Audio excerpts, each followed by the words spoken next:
Hey, I'm Mr. Steiner. I'm a physics teacher here at Columbia High School, and maybe I'm your physics teacher this year. If so, this is your first assignment, or one of your first assignments, to calculate your average speed going from Columbia High School to your favorite middle school. So I'm going to pick Maplewood Middle School, and I am going to start now. You can check the time on the video for my total time split, and we'll talk about how to get the distance. Those are the two things we need. All right, let's do it.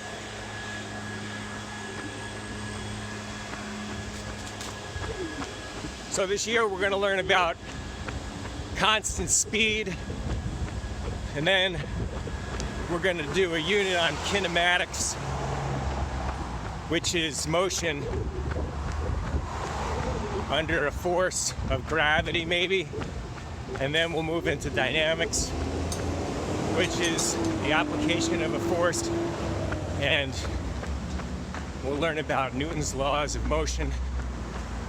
And then we'll move from there to projectile motion, and projectile motion is easiest to understand if you imagine we're on the Earth and you're shooting stuff off of it and it's coming back down. But what if it stays up there? Well, then it'll go in uniform circular motion, so we'll talk about that. And the force of gravity.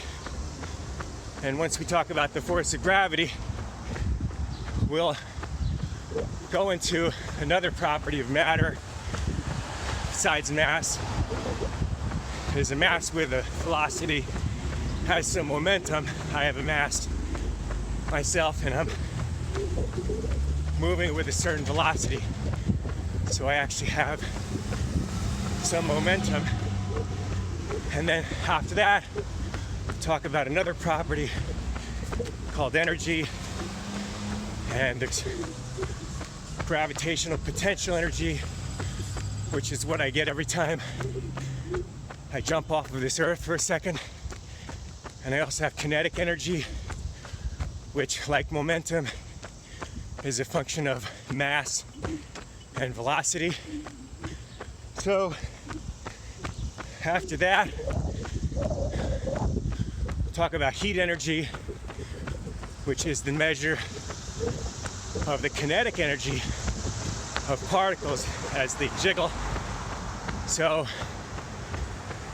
after that, it's going to get a little more conceptual, because when we talk about masses jiggling, the next thing we can talk about is parts of that mass.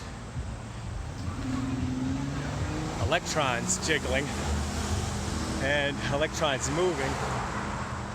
And electrons moving is another name for electricity, which, if you can see, that might be called a telephone pole, but that's really an electricity pole.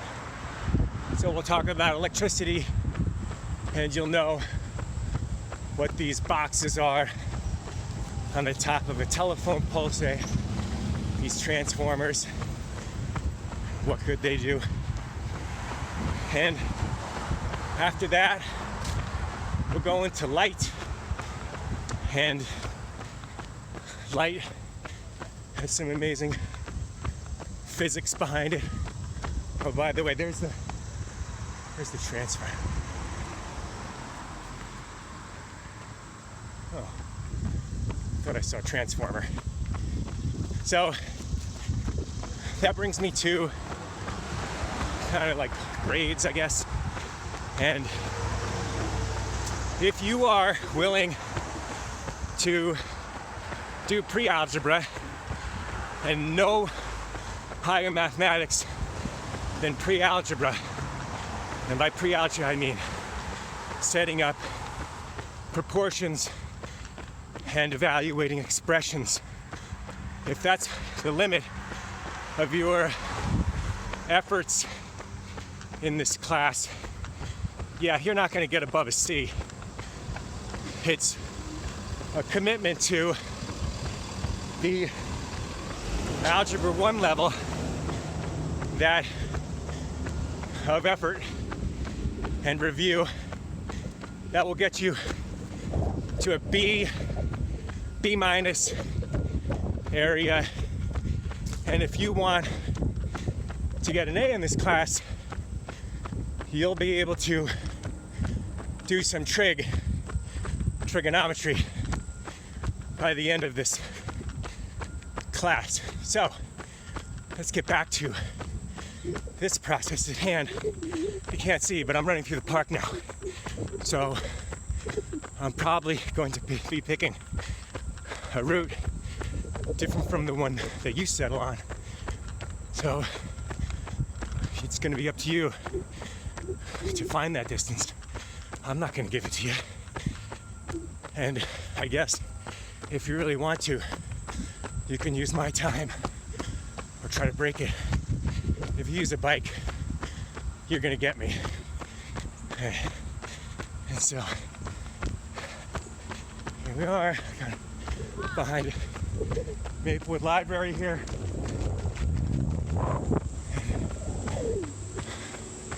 Some kids who are masked. Good job. Running behind the Maplewood Library. Parking lot. And I'll finish carefully crossing the street over here and finishing in front of Maplewood Middle School.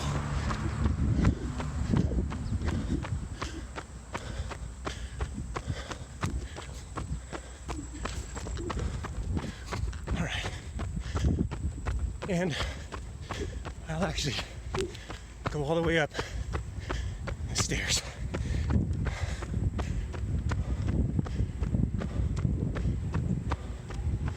There we